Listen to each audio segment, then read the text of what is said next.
Nosso boa noite a todos. E me permitam, não é praxe, mas eu gostaria muito de agradecer o coral pela harmonização do ambiente, pela qualidade das vozes. Depois de muito ensaio, eles estão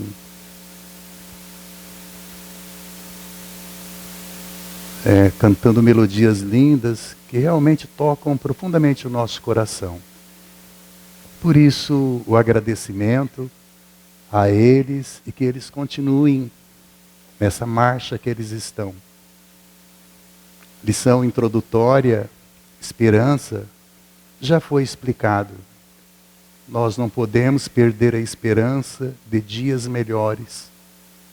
Não podemos perder a esperança de que Jesus nos olha e seu olhar de misericórdia sempre se faz presente em todos os momentos. Não podemos perder a esperança de que nós nunca estamos sozinhos. Sempre nós temos o anjo guardião nos intuindo para que nós tenhamos as melhores vibrações, para que as nossas decisões sejam acertadas, enfim, e que nós possamos comungar dos ensinamentos cristãos. Estava caindo a noite quando Nicodemos buscou Jesus na entrada do templo e disse ele: "És mestre?" Bem o sabemos, porque ninguém poderia fazer o que fazes se não fosse filho de Deus. E Jesus lhe responde: ninguém será chamado ninguém se não nascer de novo. Então esse nascer de novo, que é tema da noite de hoje, nós esperamos que de alguma forma nós possamos criar algum ambiente de reflexão no retorno aos nossos lares. Ninguém pode ver o reino de Deus se não nascer de novo. Mas como nascer? Nicodemos retruca: como nascer de novo? Poderia voltar ao ventre da mãe para nascer novamente? Não. Não é bem isso. Depois das explicações que Jesus deu a ele, falando de uma série de circunstâncias que nós temos na vida, oportunidades da reencarnação, reanálise de nossa vida, o acertamento de situações que nós temos com aqueles que dividem o palco dos embates da nossa vida, que é o nosso lar.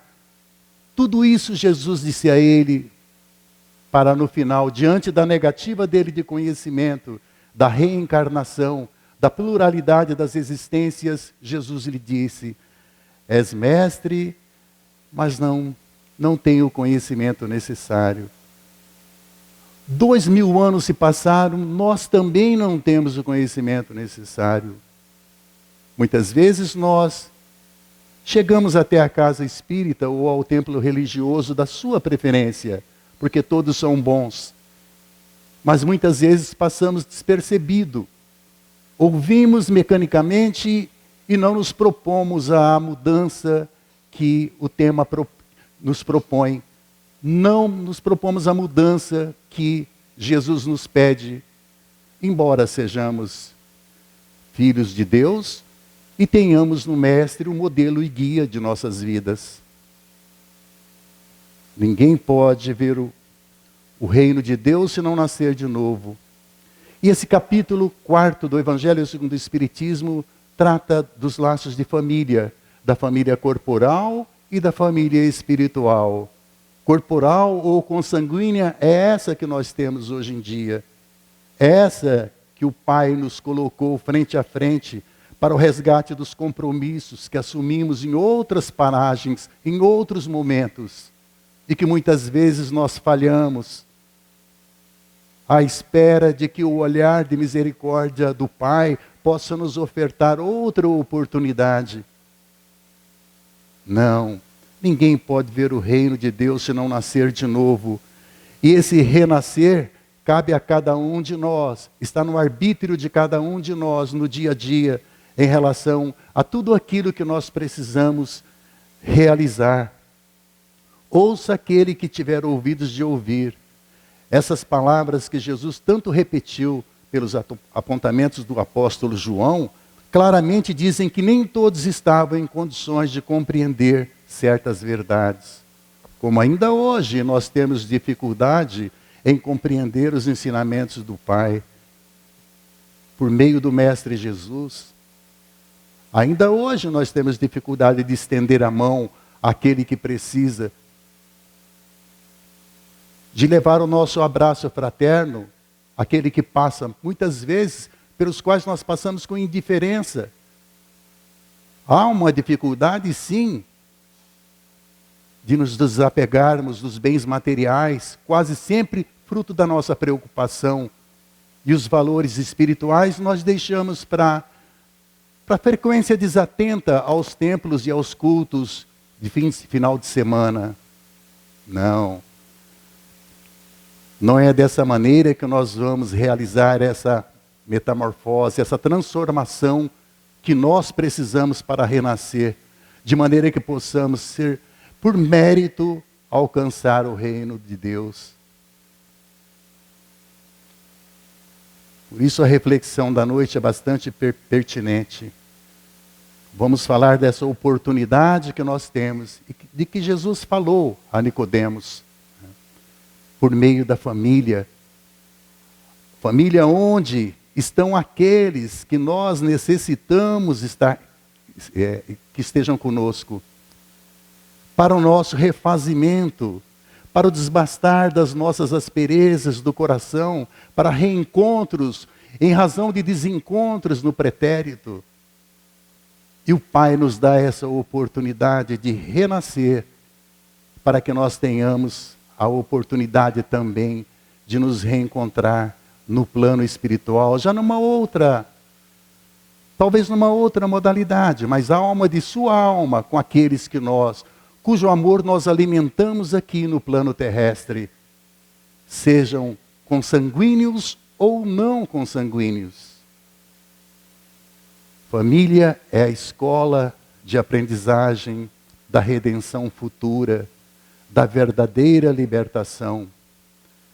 É na família que se costumam reatar os laços rompidos, e que muitas vezes nós não percebemos, mas que aparece por meio de um familiar que nós denominamos problemático. E na verdade não é problemático, problemático somos nós, por conceituar dessa maneira. Eles estão ali na medida das nossas necessidades, deles e das nossas necessidades, de realinhamento de conduta, de maneira que nós possamos, quando do nosso retorno à pátria espiritual, nós possamos alimentar, sim, a expectativa de reencontrá-los, não mais na família consanguínea, mas na família espiritual, na verdadeira família. No livro SOS Família, psicografia de Divaldo Franco, ali aprendemos que nós sabemos que os laços de sangue não criam forçosamente os liames entre os espíritos. O corpo procede do corpo. Apenas uma oficina que temporariamente nós dispomos por beneplácito da providência divina, de maneira que, em certo momento, seremos despidos dessa oficina. Ela volta ao pó, para envergarmos uma outra túnica, numa outra paragem, de acordo com as nossas possibilidades e certamente de acordo com o nosso estágio evolutivo. Por isso é importante que amealhemos tudo aquilo que significa fortuna no plano espiritual. Não isso que nos preocupa hoje em dia, que todos nós sabemos. O espírito já existia antes da formação do corpo. Ou ainda, como afirma Herculano Pires, na psicografia de Chico Xavier, do livro Na Era dos Espíritos, família é aquela que permite o reajuste através da reencarnação, dissolvendo mágoas e liquidando contas. Por isso, aquilo que nós desejamos na construção de uma família feliz, naturalmente que exige renúncia, exige muito trabalho, principalmente no campo do burilamento interior, para que nós possamos fazer frente às necessidades, realmente aquelas que nós precisamos, para realizar a tarefa que nos cumpre aqui. Porque nós não viemos aqui simplesmente a passeio, ou por conta de um posicionamento de, nascemos, procriamos, morremos e tudo se acaba. Não. Há um propósito, sim, e esse propósito é divino. Difícil é não reconhecer isso e realizar a tarefa que nos compete, para que nós possamos, sim, construir uma família feliz. Não é o pai que cria o espírito do filho. Ele apenas fornece o invólucro corporal, cumprindo-lhe, no entanto, auxiliar, tanto quanto a mãe, o desenvolvimento intelectual e moral do filho, para fazê-lo progredir. Aqueles que encarnam numa mesma família, especialmente como parentes próximos, são geralmente espíritos simpáticos, ligados por relações anteriores, que se expressam por uma afeição recíproca na vida terrena. Nosso irmão José Carlos de Luca diz que a família é uma escola que todos nós necessitamos e onde todos nós estamos previamente matriculados para tratar do egoísmo ou da hipertrofia do ego. Emmanuel, no livro Esperança, diz que é no seio da família, seja mansão ou palhoça, entendendo e servindo, que as leis da vida nos oferecem as ferramentas de amor e da dor. Até porque a dor tem o cadinho, o purificador, tem um aspecto pedagógico, sempre incompreendida, mas ela tem esse caráter, para a construção e reconstrução dos nossos destinos, entregando-nos de berço em berço ao carinho de Deus, através do colo de nossas mães. Talvez não compreendamos isso a fundo ainda, mas de alguma forma nós vamos levar para casa essa reflexão, de maneira que nós possamos melhorar a compreensão acerca do colo de mãe e do papel que nós exercemos aqui no seio da família. Mas pode acontecer, dentro da família, de algumas criaturas serem completamente estranhos uns aos outros. Sim, pode. Nós não sabemos qual a condição daqueles espíritos que ali se encontram. Nós sabemos que nós estamos no local adequado, no palco certo para esses embates. De reaproximação, de realinhamento, como disse, para melhorar as nossas condições espirituais. Porque os verdadeiros laços não são consanguíneos, mas sim de simpatia e comunhão de ideias, os quais prendem os espíritos antes, durante e depois de suas encarnações. Muitas vezes, dois seres nascidos de pais diferentes podem ser mais irmãos do que se o fossem pelo sangue. Podem então atrair-se, buscar-se, sentir prazer quando juntos, e dois irmãos consanguíneos podem repelir-se, conforme se observa todos os dias. Nós temos conhecimento dos exemplos que estão aí fora. É um problema moral que só o Espiritismo podia resolver pela pluralidade das existências. Quando nós temos a chance, como disse, de realinhar, de melhorar as nossas condições espirituais, de acertamento, de desbastar das asperezas, de melhoria, desde que nós tenhamos consciência disso e possamos realizar essa tarefa com acerto. Então a família tem esse condão de ser um eixo de amor para os laços corporais, mas é onde se inicia tudo, de maneira que nós possamos realizar a nossa tarefa e ter a esperança, como nos diz a lição introdutória, para que amanhã ou depois nós possamos reencontrar os nossos familiares, ligados que estamos pelos laços do amor, pela fraternidade, ainda que eles não estejam aqui, mas que a nossa lembrança se faça por meio da prece, para que chegue até eles, e a nossa prece, como uma mensagem de amor, possa chegar e ser decodificada pelo Pai. E Ele nos manda o alento, o conforto, na certeza de que esses familiares nossos receberam sim a nossa mensagem por meio da oração. E nós possamos continuar alimentando a expectativa do reencontro, não mais na família temporária aqui, mas na família espiritual, em outras paragens. Laços espirituais, esses se fortalecem pela purificação e se perpetuam no mundo dos espíritos através das várias migrações da alma. Laços corporais são frágeis como a matéria, se extinguem com o tempo e muitas vezes se dissolvem moralmente já na existência atual. Jesus pregava à multidão. Ele é informado que seus irmãos e sua mãe o esperavam lá fora. E ele diz: quem é minha mãe e quem são meus irmãos? E aí, correndo o dedo por aqueles que ali se encontravam à sua frente: eis aqui os verdadeiros irmãos, eis aqui a minha família. Ele não ignorou sua mãe, mas sabia da hostilidade que os irmãos tinham por ele.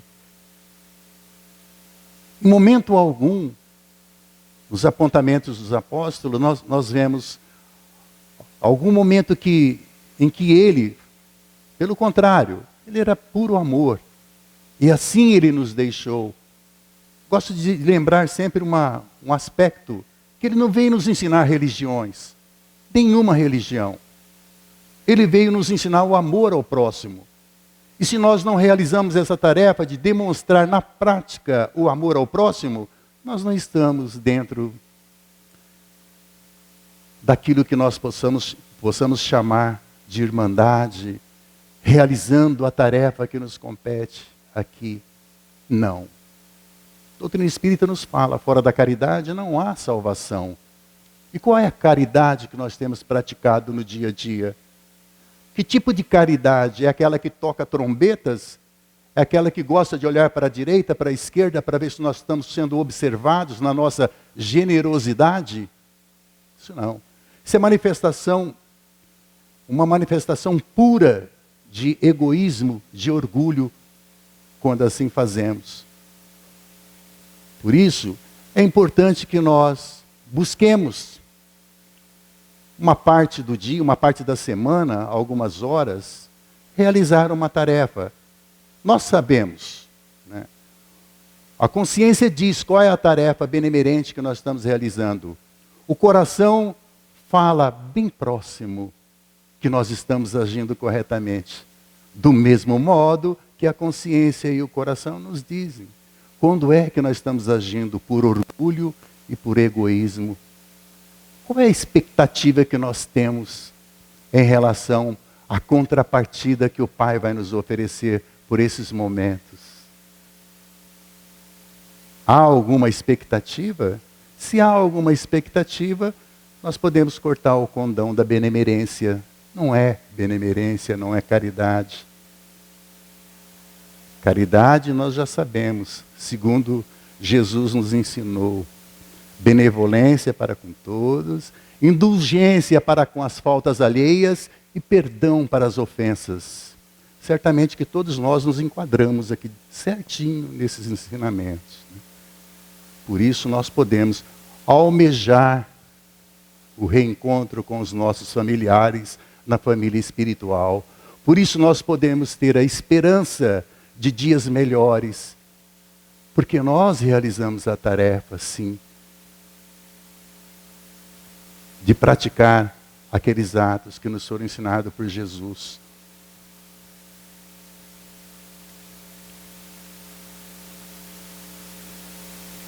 Ninguém poderá ver o reino de Deus se não nascer de novo. No livro Boa Nova, pelo Espírito Humberto de Campos, ele nos ensina que a lei da reencarnação estava proclamada para sempre no Evangelho do Reino. Foi um dos aspectos do diálogo de Jesus com Nicodemos. Sem o princípio da pré-existência da alma, outro aspecto da conversa com Nicodemos, e da pluralidade das existências, a maioria das máximas do Evangelho seriam ininteligíveis, razão de tantas interpretações contraditórias. Ora, esse homem, Nicodemos, era líder dos fariseus, fazia parte do Sinédrio. Sinédrio, que é um conselho de anciãos que dirigia a nação hebraica com funções judiciárias, legislativas e executivas. Tinham ainda a função de aconselhamento e interpretações de textos bíblicos. Desse diálogo extraímos que Jesus, ao final, simplesmente, diante da negativa de conhecimento de Nicodemos, Jesus expressa a ele: és mestre em Israel e não sabes essas coisas?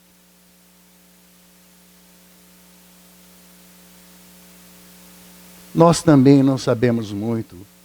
Por isso que a orientação, quando temos dificuldade de interpretação, consulte o seu coração, consulte a sua consciência acerca da atitude que está sendo tomada, se ela é compatível com os ensinamentos cristãos ou não. Na pergunta 774 do Livro dos Espíritos, nós vemos uma resposta: que há no homem alguma coisa mais, além das necessidades físicas. Há a necessidade de progredir, não em bens materiais, né? Progredir do ponto de vista espiritual. Os laços sociais mais apertados tornam os laços de família. E isso é uma lei da natureza, porque Deus quer que os homens aprendam a amar-se uns aos outros. Como espírito, temos um corpo transitório. Esse fica. O espírito parte, muitas vezes levando mágoa, ódio, dos quais muitas vezes não consegue se livrar. E isso constitui um débito que nós temos que realizar, que nós temos que liquidar na contabilidade da vida. A reencarnação vem como uma oportunidade de reparar os erros do passado, erros cometidos contra familiares. Por isso diz Chico, estamos no local certo, com as pessoas certas, na família certa, para resgatar e atender à lei de evolução. Na pergunta 258, o Espírito escolhe o gênero de provas porque há de passar, e nisso consiste o seu livre-arbítrio. Quase sempre é assim. No planejamento espiritual, nós participamos sim, escolhendo circunstâncias que possam, de alguma forma, resgatar compromissos assumidos anteriormente e que foi objeto de falha de nossa parte. Por isso que nós precisamos aproveitar esse momento, que muitas vezes nós pedimos para integrar essa família. E se essa família nos apresenta situações que não nos agrada, é preciso compreender que isso é necessário para que nós possamos melhorar as nossas condições espirituais, cumprir compromissos que nós temos de um passado remoto ou um passado longínquo. É uma necessidade que nós temos. Então, reencarnação seria um castigo? Não. É uma bênção, um estado transitório, sem privilégios. é um processo que está a serviço de Deus. Qualquer privilégio que nós tivéssemos seria uma preferência. E toda preferência é uma injustiça. Estamos mergulhados no amor divino, afirma Haroldo Dutra. E é uma bênção reencarnar no meio das pessoas que espiritualmente vão nos permitir esse estado de evolução, resgatando dívidas do pretérito dentro dessa escola de reajustes, no sublime exercício da redenção espiritual.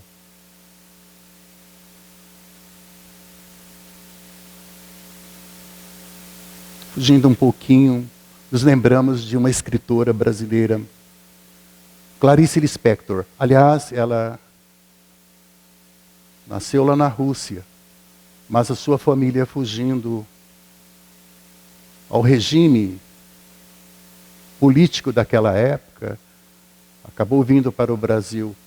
E aqui ela se notabilizou pela maneira como escrevia. Dizia ela que viver é um desafio, porque às vezes ficamos presos a determinadas normas que nos obrigam a seguir apenas regras limitadoras do nosso ser ou não ser. O maior desafio é realizar o bom combate contra o nosso egoísmo ou hipertrofia do ego. E diz ela que temos duas personalidades, entre outras. Essa personalidade subjetiva é tão estranha que às vezes nós perguntamos: quem eu sou? E aí reside o eterno conflito da aparência com a essência. Por isso devemos ser bastante claros na nossa conduta. Precisamos ser autênticos. As pessoas precisam nos aceitar como somos, e não pelo que parecemos ser. E o olhar, percorrendo a história da humanidade, revela que o desrespeito, muito comum hoje, assume vestes diferenciadas, mas também revela sempre o egoísmo como pano de fundo das diferentes manifestações. Nós sabemos o que isso significa, sim. A não ser que alguém tenha alguma patologia que bloqueie o discernimento, mas nós sabemos, sim, no dia a dia. E não raro nós assumimos essa condição da personalidade subjetiva, mais ligada à aparência do que à essência. Não vai aqui o desejo de ofender a quem quer que seja, mas nós sabemos da realidade.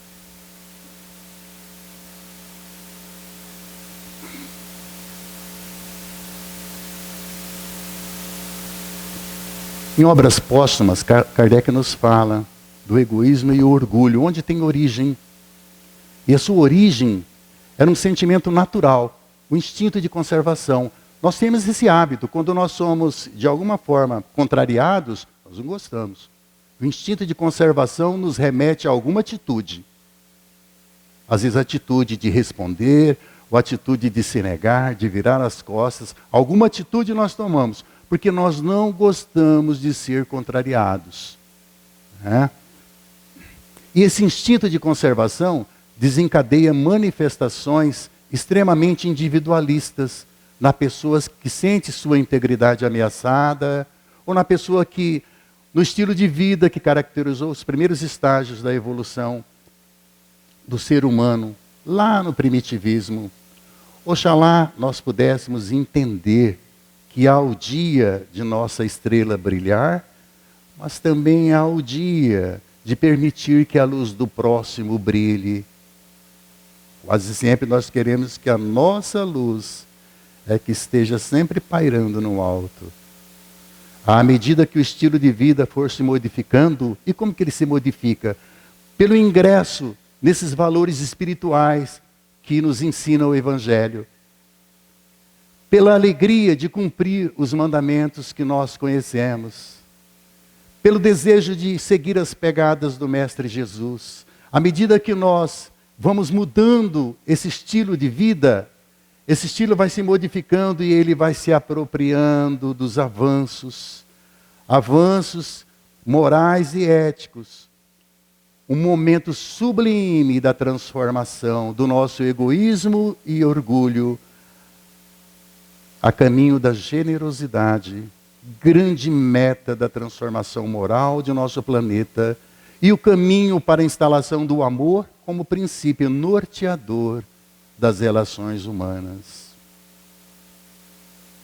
Cabe a nós realizar essa tarefa. Instinto de conservação, sempre ele é acionado em razão de egoísmo e de orgulho, mas com o avanço espiritual de cada um, com a nossa melhoria, com a compreensão acerca dos verdadeiros valores da vida, nós vamos aos poucos realizando essa transformação de maneira que o instinto de conservação nos conduza à generosidade, extinguindo orgulho e egoísmo. Se cada um de nós realizar essa tarefa, ainda que a passos curtos, tímidos, isso vai resultar lá na frente numa amplitude maior, capaz de realçar em nós a generosidade por meio desses sentimentos que muitas vezes ficam adormecidos no nosso íntimo, que nós não permitimos que eles aflorem. Então depende de cada um de nós.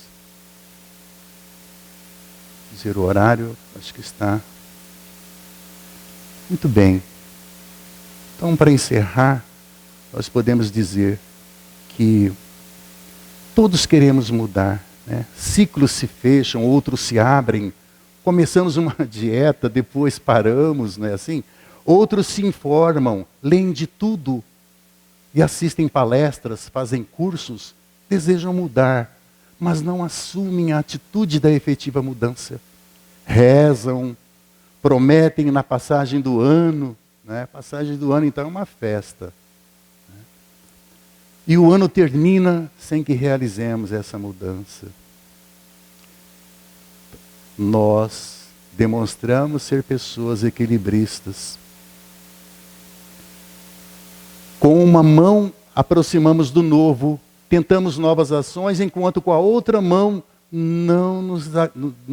permanecemos agarrados aos velhos hábitos dentro da nossa zona de conforto. Ora, mas a doutrina espírita nos pede que bloqueemos os sonhos? Não. O que seria de nós sem os sonhos? É importante mexer com as emoções em todos os níveis. A vida sem um sonho é impossível, frustrante. A pessoa começa a morrer quando deixa de sonhar. Mas de que maneira nós estamos idealizando esse sonho? De que maneira nós vamos materializar essa meta? Tudo isso faz parte desse processo de melhoria que nos tira do orgulho e do egoísmo para que caminhemos para a generosidade.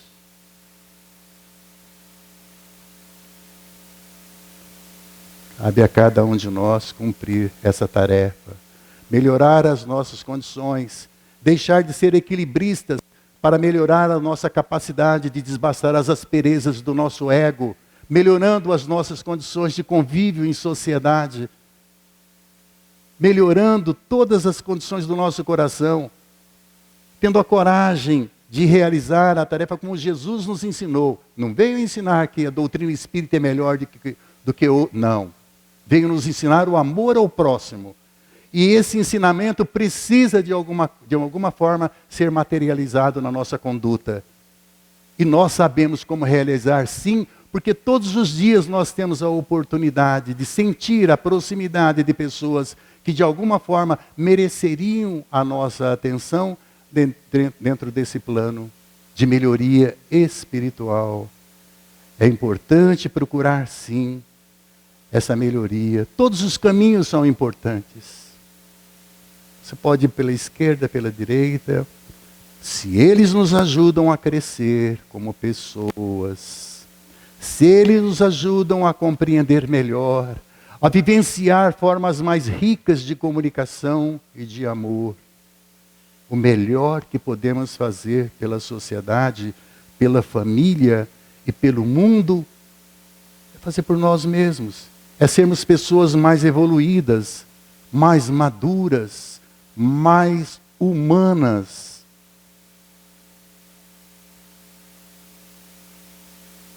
Agradecendo desde já a paciência de todos vocês, nós afirmamos aqui que os seres que se unem na Terra só por interesses materiais não têm nenhum motivo para se procurarem no mundo dos espíritos. Lá é para aqueles que alimentaram os elos do amor, pela oração, pelo contato aqui na família consanguínea e depois por meio da oração para a verdadeira família, no desejo de alinhamento e de ter a esperança do reencontro na família espiritual.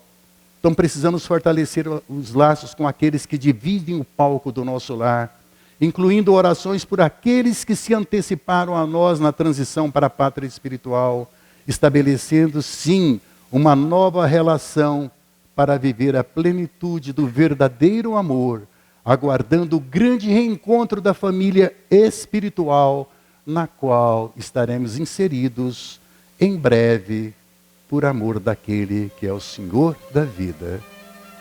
Que Jesus nos abençoe e faça de cada um de nós um instrumento de amor e de paz.